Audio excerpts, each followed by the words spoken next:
আমাদের দেশটাই আছে।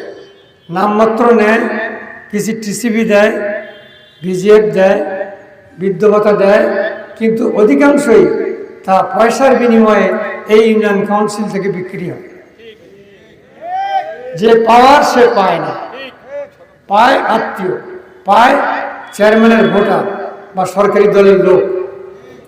জনগণ যে পাবে সেটা পায় না।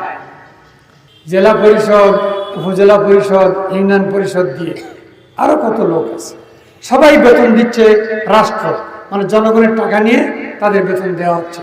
অথচ তারা এই কাজ না করে যার তার জায়গায় বসে মন্ত্রীরাও করতেছে, এমপিরাও করতেছে, চেয়ারম্যানরাও করতেছে, ওই সরকারি প্রশাসনে যারা আছে তারাও করতেছে, বিচার বিভাগ করতেছে। জনগণের পয়সা নিয়ে জনগণের সাথে অধিকাংশ ক্ষেত্রে বিশ্বাসঘাতকতা করে নিজেদের দলের পরিবারের সুবিধা নিচ্ছে।